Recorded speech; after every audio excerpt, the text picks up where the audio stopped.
Halo, Assalamualaikum warahmatullahi wabarakatuh. Berjumpa lagi dengan Bu Guru Riana. Pada kesempatan kali ini kita akan melanjutkan pembahasan soal ulangan harian kelas 4 tema 2. Nah, kali ini kita akan membahas muatan IPS KD 3.1.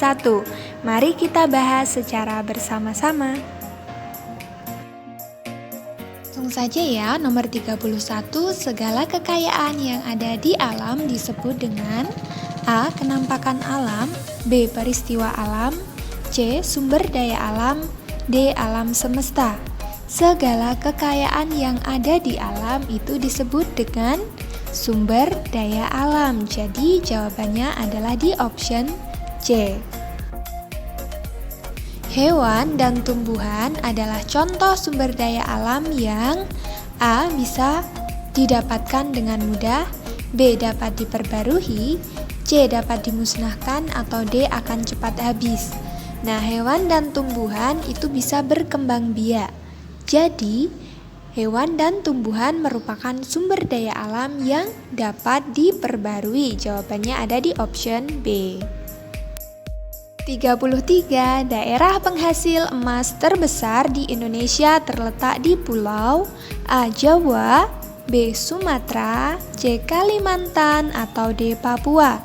Nah, daerah penghasil emas terbesar di Indonesia itu terletak di PT Freeport, yaitu berada di Papua. Jadi, jawabannya ada di option D. Seperti itu ya. 34. Energi alternatif yang merupakan bahan bakar yang berbasis alkohol dari fermentasi tanaman seperti gandum dan jagung disebut energi. A. Bioetanol, B. Matahari, C. Biogas, dan D. Biodiesel. Matahari ini tidak mungkin ya, jadi jawabannya antara A, C, dan D.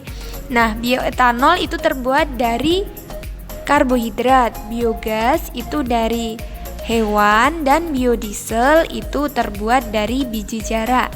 Nah, gandum dan jagung kan mengandung karbohidrat, berarti merupakan sumber energi bioetanol di option A. Lanjut ke nomor 35, contoh tumbuhan yang cocok ditanam di daerah dataran rendah adalah A. bakau, B. jagung, C. wortel, atau D. apel. Bakau itu cocok ditanam di daerah pantai atau di pesisir gitu ya. B. jagung, jagung itu cocok di daerah pertanian di dataran rendah. C dan D, wortel dan apel itu cocok untuk daerah di dataran tinggi. Jadi jawabannya adalah B, jagung ya. Nomor 36, hasil perkebunan di Indonesia yang merupakan bahan baku untuk membuat coklat adalah A. kopra, B. kakao, C. kelapa sawit, atau D. teh. Nah, kita bahas satu persatu optionnya. Kopra itu merupakan kambil atau kelapa yang dikeringkan, jadi bukan. Kakao itu adalah bahan untuk membuat coklat. Nah, jawabannya ada di B ya. Kalau kelapa sawit itu untuk membuat minyak, dan teh itu untuk membuat teh, seperti itu. Jadi jawabannya ada di option B.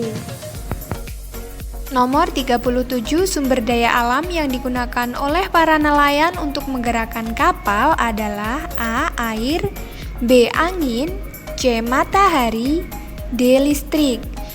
Untuk menggerakkan kapal, nelayan itu menggunakan energi angin, yaitu angin darat dan angin laut. Itu digunakan oleh para nelayan untuk menggerakkan kapal mereka. Jawabannya ada di option B. 38, sumber daya alam berupa timah, minyak bumi, emas, dan batu bara merupakan sumber daya alam. A. dapat diperbarui, B. tidak dapat diperbarui, C. hayati atau hidup, D. pengganti sumber daya. Timah, minyak bumi, emas, dan batu bara itu merupakan barang tambang. Barang tambang itu merupakan sumber energi yang tidak dapat diperbarui. Jadi jawabannya ada di option B. 39, makanan jagung merupakan makanan pengganti nasi karena mengandung, nasi itu mengandung karbohidrat. Maka dari itu jagung digunakan sebagai penggantinya, berarti jagung juga mengandung karbohidrat. Jawabannya ada di option C. Seperti itu ya. Lanjut ke nomor 40. Daerah penghasil timah terbesar di Indonesia adalah A. Kalimantan Timur, B. Bangka Belitung, C. Lampung, atau D. Papua.